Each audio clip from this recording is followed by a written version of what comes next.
Davao City is a place where culture and commerce meet.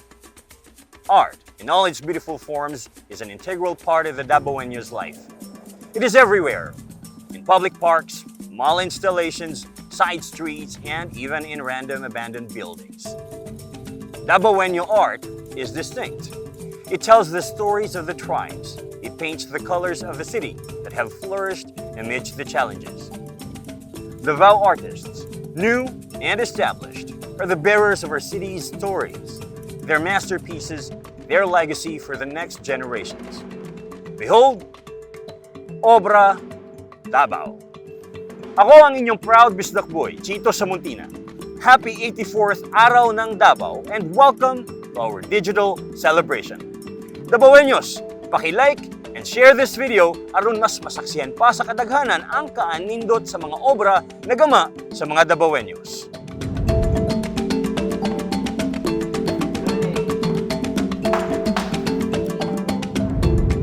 Art is all around us. Napansin man siguro ninyo ang mga nindot na mural sa may City High ug Magsaysay Park, di ba? And who can ever miss the giant sculptures in People's Park? Dili man ta allowed karon na maglag, our memories of the art pieces all over Davao will always endure. Dali, atong isa-isahon ang batikang mga artists who make Davao City even more beautiful and interesting. As an icon in furniture design, Aunt Yukinhoy Pamintuan is a giant in her field and so are her pieces. Miss Pamintuan's wire sculptures make for unique furniture, a perfect conglomeration of function and design. Gilded Expressions showcases her artistry not just in furniture, but also in jewelry made of natural materials, electroplated in gold. And Pamintuan pieces are unique and world-class. Celebrities grace their homes with them, just like this beautiful masterpiece. All right, so finally, I am now with Miss Ann Yukinhoy Pamintuan. Ma'am, thank you so much. Thank you so much for saying yes. Good morning to you, and of course, good morning to all the Dabawenyos who are watching right now. So, Maayong buntag. Maayong buntag, yes. A lot of people already know you. Millions of people already know you. So, could you just please tell us about your art? How did it start? What was the inspiration? I think it goes back to when I studied Ikebana. It was my mother-in-law who made me enroll. I mean, made me part of the Ikebana group in Davao. Right. So, and then I had the opportunity also to have access to an electroplating facility. Then I wanted to make them bigger instead of making them smaller. So I experimented. I bought the facility. So from the smallest item, from the jewelry, that's how I started. Yeah. But it's natural pieces like the flowers, the bumblebees. And then one time we ran after a snake. It's natural. Right. It's nature. Right. That when you do something small, you want it bigger. Right. And for me, it was more exciting. So that's how, and then from the small item, we had to convert it into bigger pieces. Right. So that's when I started to do the furniture. And the Oh, cocoon chair is okay. my first experiment on furniture. Okay. So we did the furniture, and Right. then eventually, I was doing sculptures. Sculpture. And the first sculpture was, you will laugh at me, we had Anay here. Seriously? Yeah. So while we were working on the shop, Okay. I saw these pieces of Anay, Okay. wood, no? Right. Anay eaten wood. So I plated it. And then I said, wow, how nice. So that was the inspiration for Wow. the sculptural pieces. Wow. This is the first masterpiece. Mm. And it was exhibited outside the country. Right. And it gave me recognition in the world. And internationally, it was acclaimed. And it was published in the International Design Right. Yearbook. Right. And I think I was the first Filipino in there. Wow. And then there was also a book on they do collections of the best products in the world, Yeah. a 5-year collection. So I was the only Filipino, and I think I'm the first also to be in that book. So it was really exciting. And then I had the London show, Yeah. and now I'm doing projects, and it's getting more and more Right. volumetric. Right. The sizes are more bigger, and I find it more exciting. Lito Pepito is one of the well-loved veteran visual artists of Davao. His recent works focus on the wealth of the Dabawenyos tribes in full color.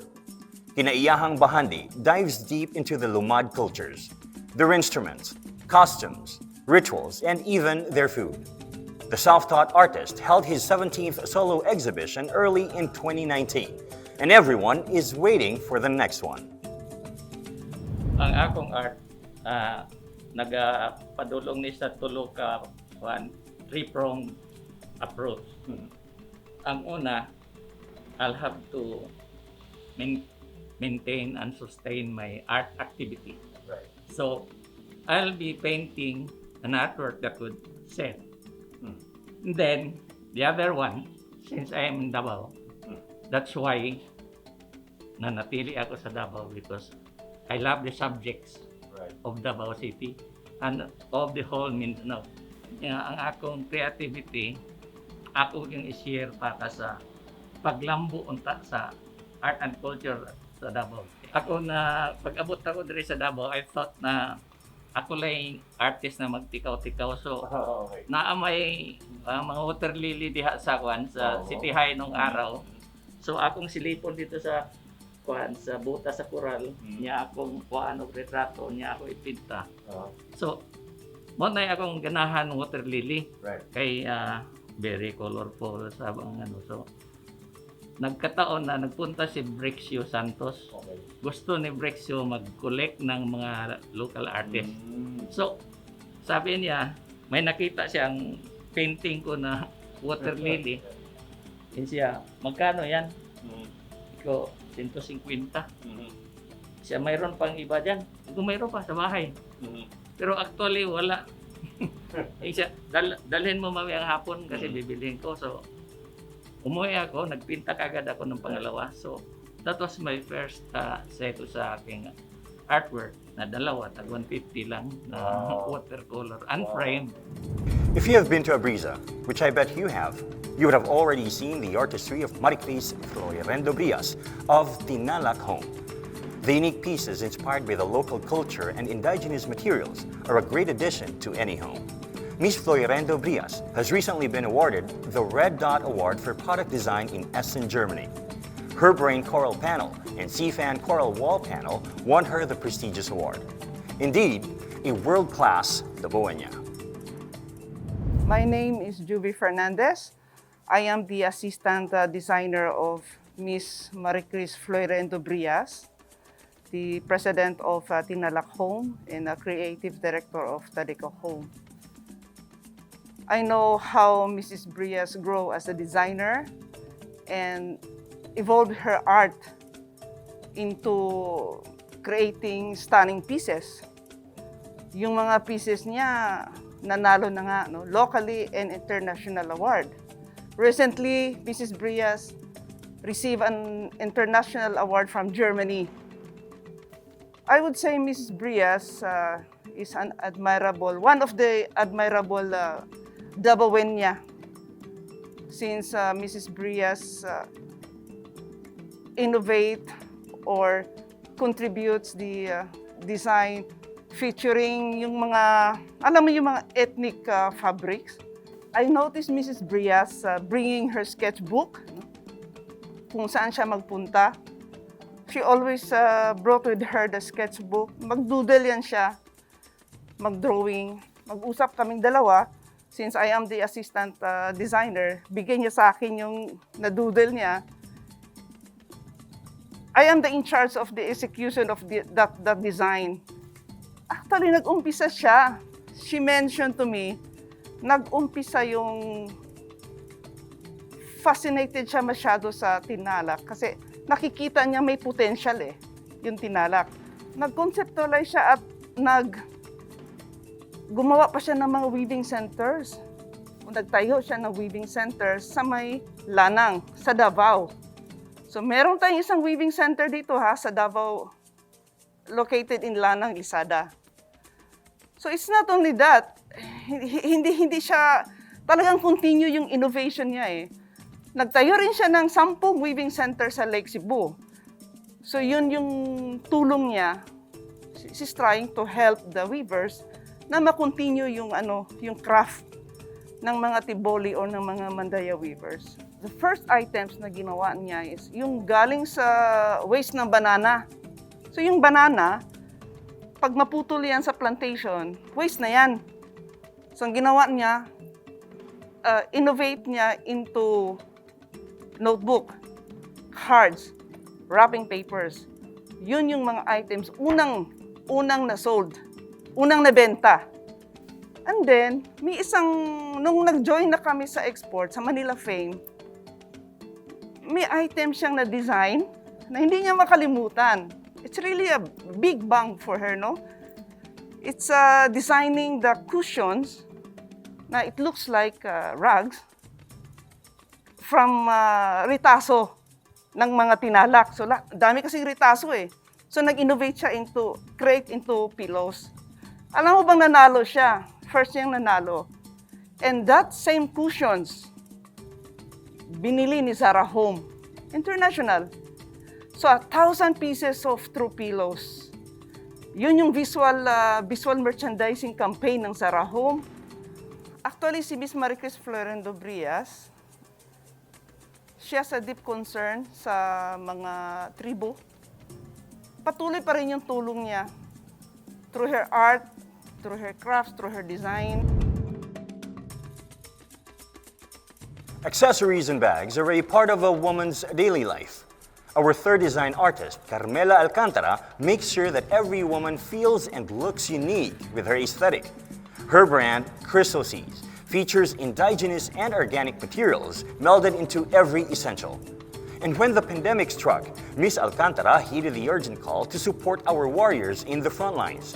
She used her resources to provide personal protective equipment for frontliners all over the Davao region. Talk about an artist with a heart. So I studied BS Clothing Technology in University of the Philippines in Diliman. While I was there, I was always being asked what designs we have in Davao City because they know I'm from here. And specifically, they asked for designed articles that can be exported.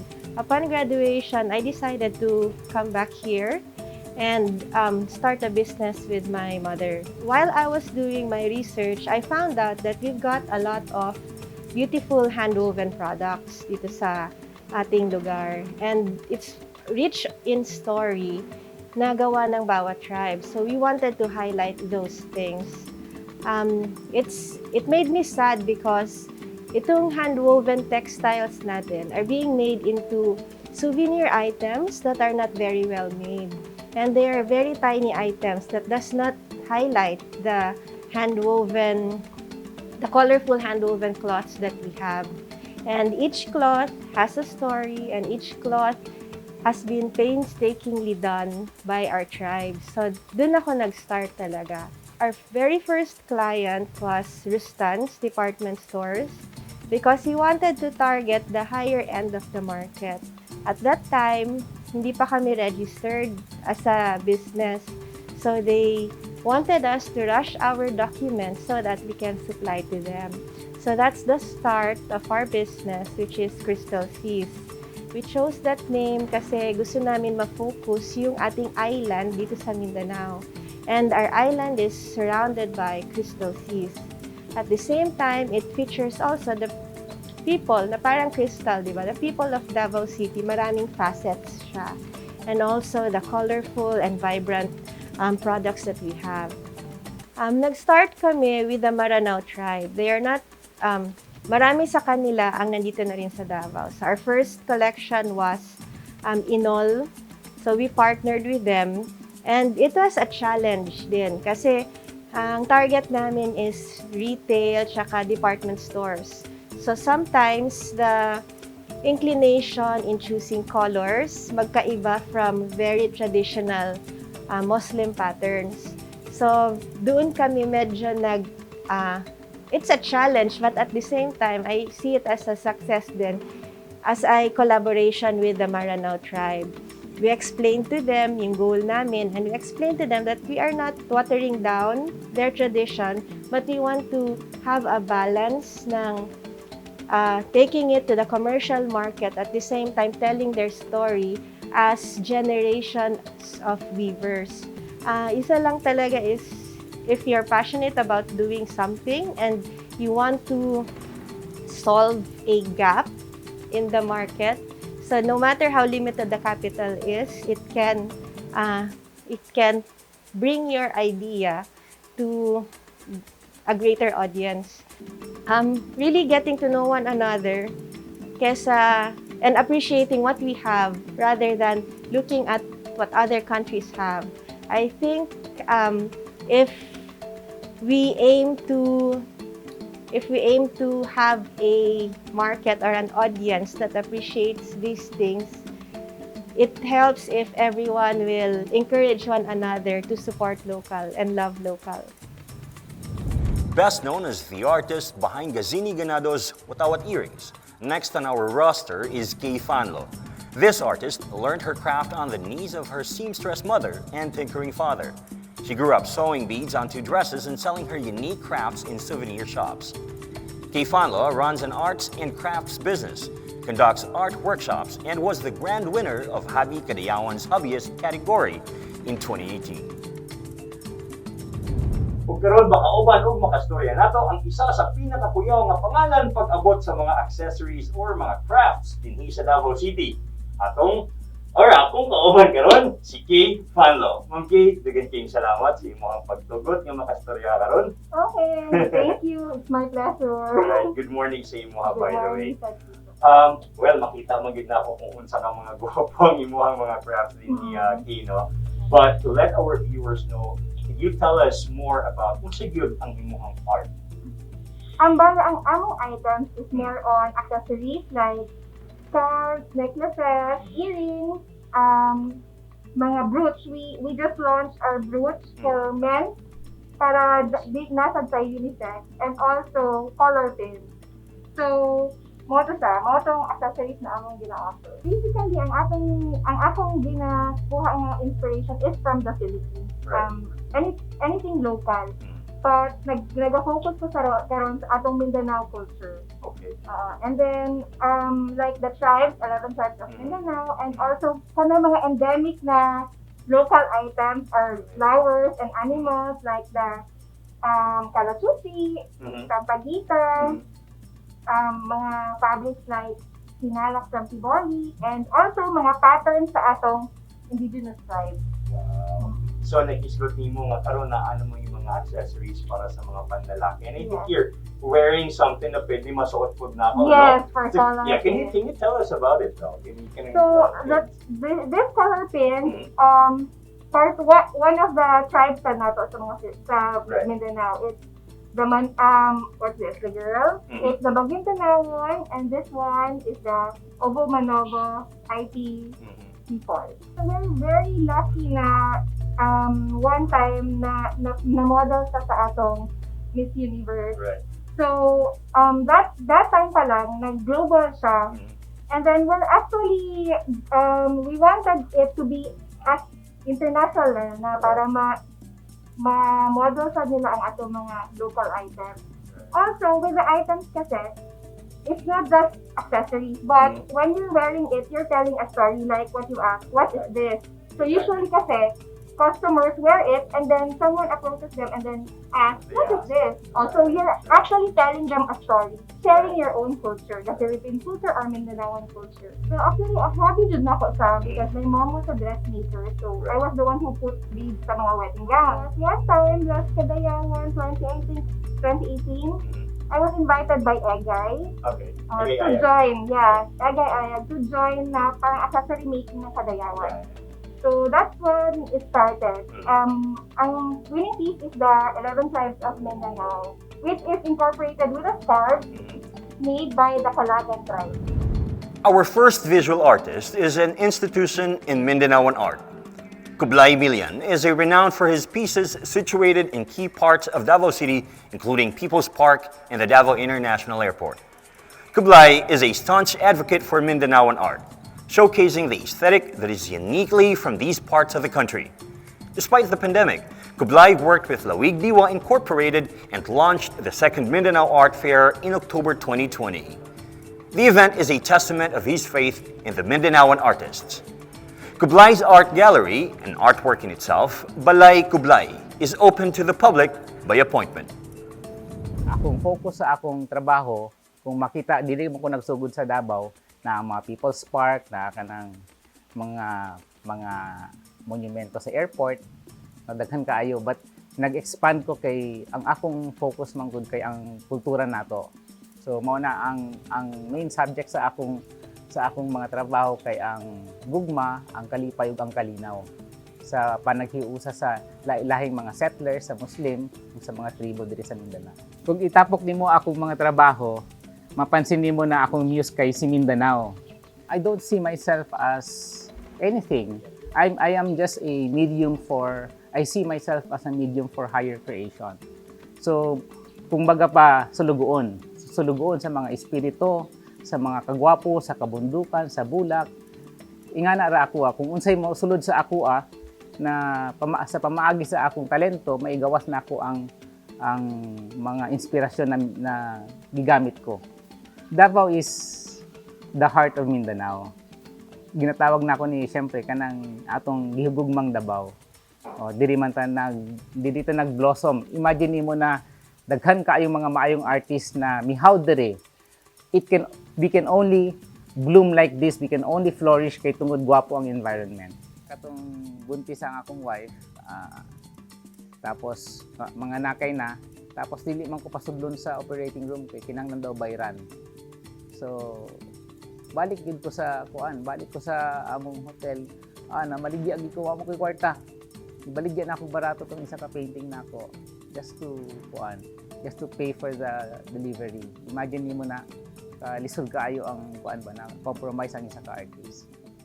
Although karon, grasya sa paningkamot og sa Ginoo, nag-okay na ang akong kahimtang. But this is a good study for young artists to also know that you can live a life with art. Our next artist is someone who expresses his passions in many art forms: painting, writing, and teaching. Victor Sikuya is a visual artist whose pieces are collected by many, here and abroad. Sikuya, a self-taught artist, focuses mainly on abstract expressionism.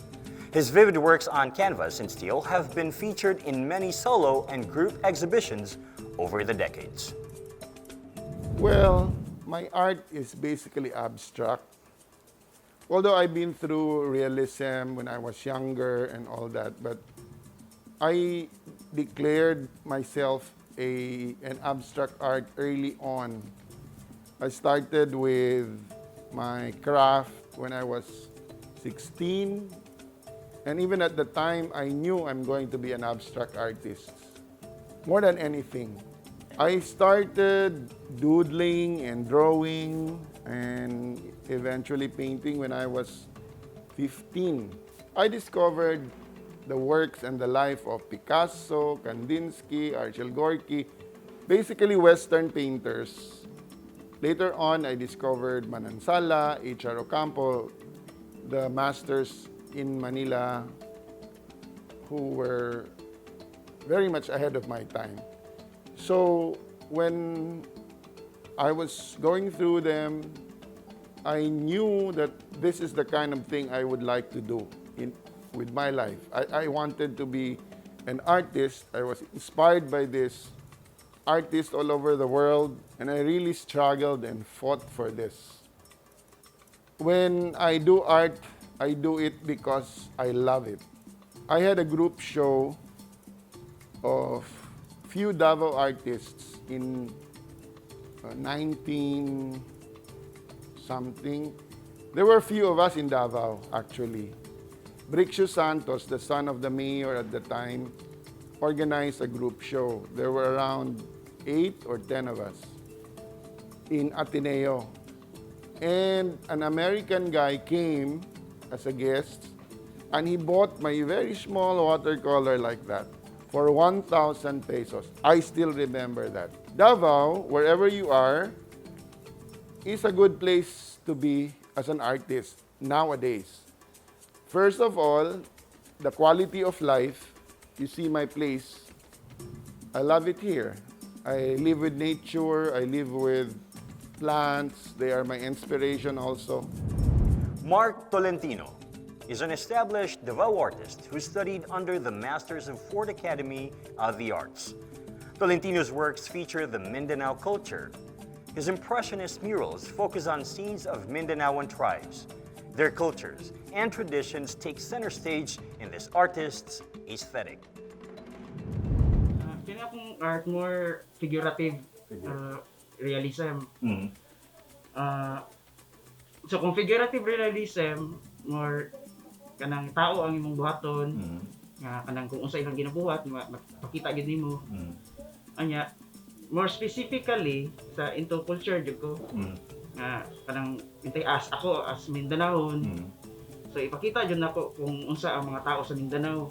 Sa bata pa ko, inspired din jud ko sa kaya kita naman ko kanang sa mga libro, sa mga encyclopedia, kita na ko kanang mga Renaissance nga paintings ba sa mga masters, sa mga European masters. Nga, fascinated na jud ko sa ilang mga works. Ang di na akong kalimtan na commission kay ang naghatag sa pag-break kay ang Ateneo de Davao University. Kay time po itong na-stop ko sa fine arts. Tapos abot po ang opportunity nga mahatagan ko kanang project sa Ateneo para sa ilang bagong chapel. Okay. So ang imong artwork na dito karon sa ilang chapel, makita na mo dito. As ako, as artist, kay nagsugod man jud ko sa wala jud ko inspiration na sa bata pa ko kay wala jud ko ginikanan. Nagkuan jud ko sa kung rely ko sa kung sariling talento. Okay. Kay sa kung tungod sa kung talento na nakapot ako akong mga pangandoy. Kung ingana man, padayon lang gyud sa inyong gusto kay para ako drawing himo lang gyud ko atong sukad sa bata pa. Nya inspiration no. Learning is never ending ano ba. Another product of 4th Academy of the Arts, Brian Cabrera, is an award-winning visual artist whose works have won accolades in the past decade. Cabrera's works have appeared in several exhibitions, including a solo one called Babae, Imagery and Beyond, staged at the Ayala Abriza Mall in 2015. Brian Cabrera also takes part in honing future artists as an art educator for the Ateneo de Davao University. My art actually about realistic depiction of the usual things that you can see every day. Figures, objects, realistic depiction pero surreal ang iyang setting, the way the subjects are composed, surreal. So na siya emphasis sa space o value, light and shadow kay mo ginaga-create og atmosphere. So mo na kung gusto ipagawa sa regardless what the subject matter is, dapat na makakreate ko kanang atmosphere gani sa painting na ma-unified ang mga subject. Kung akong i-borrow ang word sa isa judge sa competition, isa sa mga judges sa competition before, gitawag niya og kuan, hyper-surrealism. Pagsulod na ko sa art school, nag-open mo siya mga opportunities, daghang opportunities na dahaw na meet na mga artists, daghang kong na-encounter na mga art books. So, mas na-inlove ko sa art og maayo. Tugod ato ng mga encounter o mga experiences. Nalipay ko ato na, di ko siya as in very, kanang murag, tawagan ni kanang heaven, jud kay kinahalinan kag isa ka artwork. It was 1997 when Davao Artist Foundation was around. I think it was the first year of the Davao Artist Foundation. Nag-exhibit sila sa Magsaysay Park. Gi-invite man ang mga students sa 4th Academy of the Arts. So nag-drawing ko durian, pen and ink. Gibaligyan ako 700 nahalin ko, nalipay ko nahalin. Interact with older artists, interact with the senior artists, tapos educate yourself. Do not be afraid. Do not be afraid of mistakes.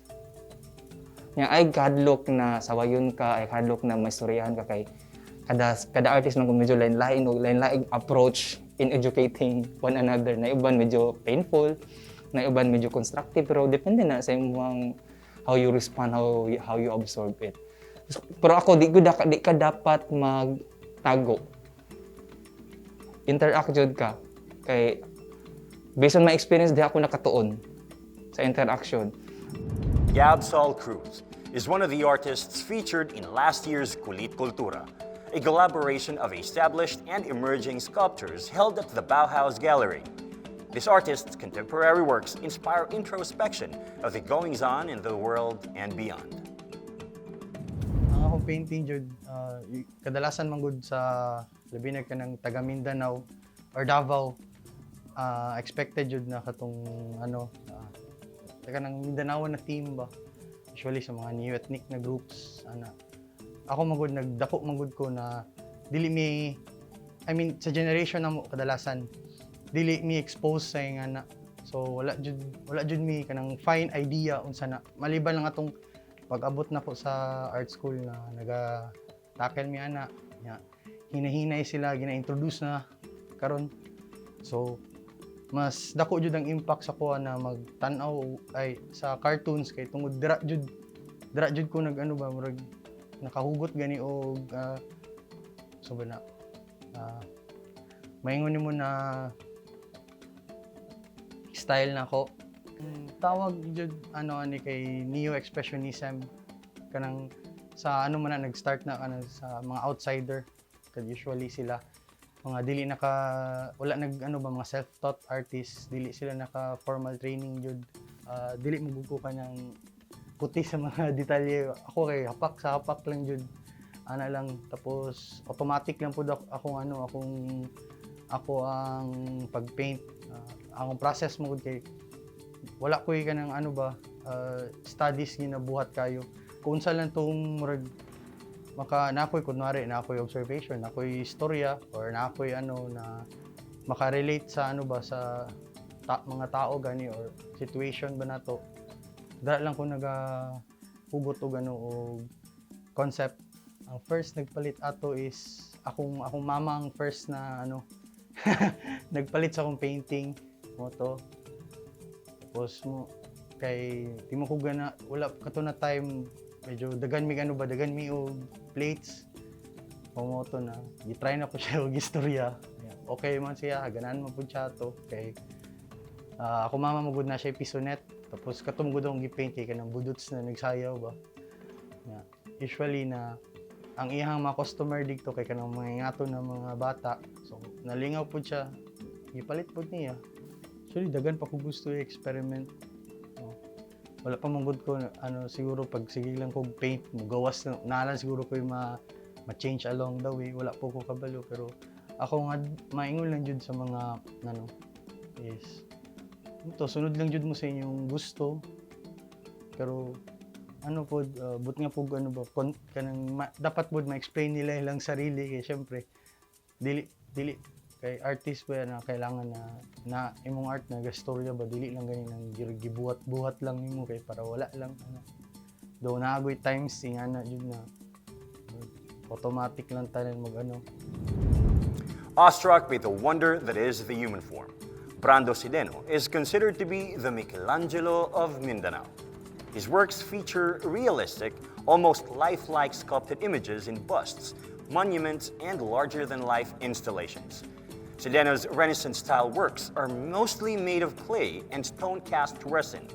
Sideno's commissioned works can be seen in key places in and around Davao City, including the GSIS Church, Sigdaya in Samal, and in Buda.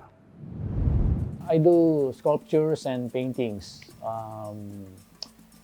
Sa ako ang sculptures, it's more on a figurative form. Classical, kaning realism. With my paintings, I do realism and two impressionism. I work more on commissions from private collectors, corporate, po ko yung mga client na religious sectors and government agencies. Actually, I love ka ng mga European masters ng mga sculptures, classical, and muna nga, dili kay ko towards to modern, but I like classical kay there are rules. Classical mong good, you have to be right in your anatomy, proportion, dapat ang mga kuha nimo, ang mga figures nimo, then expressions sa faces, ano good. So, mo nang challenge ako eh. I like challenges of kanang capturing the element of beauty, the flow of lines. Mo na siya nga akong true sa kanang sa sculptures. Sa painting po, I like the impressionism and realism approach. Somebody noticed my work, atong work na ako nga atong bas-relief. And then she got interested and commissioned me to do just like that. Na horses gyapon, 8 horses lang to iya, then a bigger lang konti by 3x8. So far now, for the last 5 years, nag-boom ang yung art industry sa Davao. Ay mga like suppliers sa mga art materials. And then daghang artists ang nag-come up kung daghang mga exhibits. So okay, then ang mga buyer pod karon is na paano po sila, na-educate sila na usahay ang imong work dili ma-appreciate dayon or di ma-notice.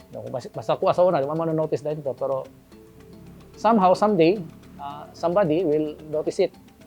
And then mo na siya basta ang ano lang is continue to work on your craft. Continue to improve, level up. Kaya ganahan ko commission kay sige commission, ginabayaran ka, nakapalit ng materials. At the same time, you develop your craft. Self-taught artist, homemaker, and mother, Lovelia Daday Joaquin is considered an icon among Davao's art circles. Her breathtaking impressionist paintings are inspired by both the mundane and the extraordinary. Her works are inspired by the world as she sees it. Fellow artists call her the modern and female version of Fernando Amorsolo. You can say siguro kung if you ask me what my art is I long time ago nag-decide ko that I will simply paint what is beautiful. What is beautiful is anything that I see outside. Right. Na mag-strike sa ako, mag-make an impression on me. Right. Okay, so if you ask me kay unsaang mga things na gusto na ako pintahon, I paint anything under the sun, literally. Wow. It was in a group show in the year 2000. There was a group show nga naimbitahan ko. Okay. Naimbitahan ko after kunigawa sa isa ka national newspaper. Kay only because nagpinta ko in soil, lupa. So lahi sa ilaha sa national newspaper, so na-feature ko and naimbitahan ko sa isa ka group show. Thrilled kay ko syempre kay wow, exhibit na gyud ko, Okay, before that nagpinta-pinta naman ko on the side. Nagpinta ko series of soil paintings gihapon for this show. Ko ang friends and family syempre niabot, Okay. Ipamalit man akong pieces by friends. Friends good gihapon. But they bought my pieces and these were the pinakaunang pieces that I sold. It gave me a thought na ako'y murag realization. Ko nga, I will start, magpinta ko, dili ko maningkamot mag-cut into the market anong mga collectors nga existing. I will make my own market with my friends, with my own community. Ako nga nung dili man ako na sila himuon og collectors. Imelda Pangan plays with a unique medium for her art, broken glass. This Dabawenya glass mosaic artist works with light and how it brings to life the images she creates using carefully cut glass. During the pandemic, Pangan developed a new passion still related to mosaic. She now makes focaccia mosaic breads. Bata pa ko, nakabasa ko sa libro tungod sa stained glass. sa libros, butanggit nila ang stained glass kay dito sa usa ka healing center kay healing daw na ako. So na-curious ko. Mo na katong na ako'y chance na magtuon ana, nagtuon ko og stained glass. Okay. Nya gibuhat na nako siya akong form of expression. Ang una na akong customer, si Helena ko. Katong sugod nag-pandemic, wala na ko kaari diri kay layo naman nga dugay man ta walay trabaho. So nagsugod lang ko nangita og expression para sa art. So nagsugod lang ko naghimo og bread. Pero ang bread na focaccia, gibuhat sad na kog art. Nagbuhat sad kog mga design sa mga art. Gamit ang mga gulay, mga mag-slice ko og mga atsal, mga kamatis, mga unya ibuhat na ko siya design. When painting becomes her language to express her experience with nature, Josie Tionco's masterpieces always invite silence and solitude. She's the president of the Dabawenyong Artist Federation Incorporated, who loves to paint flowers and nature. This God-fearing Dabawenyong artist once said that she will devote the rest of her life to art in service to God. Hello, I'm Josie Tionco, a painter. I started painting in the 1980s when I was in my 30s. I am a self-taught artist. At that time when I was learning how to paint, I was also running and managing the Asiatic Gallery and Liburon Gallery, which is among the oldest galleries in Davao. Today, I hold the distinction of being the oldest living artist in Davao. I am also the president of Dabawenyong Artist Federation. As a self-taught artist, I learned by visiting museums, art galleries, and reading a lot of art books. I also learned by painting with my fellow artists from Davao.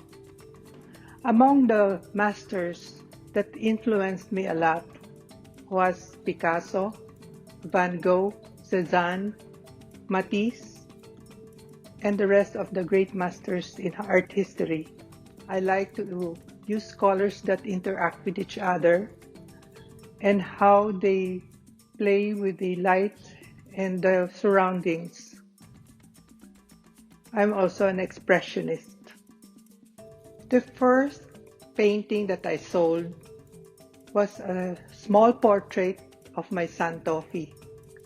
It was a small painting done in Fauvism color and style. The first mural that I have ever sold was last March during the pandemic.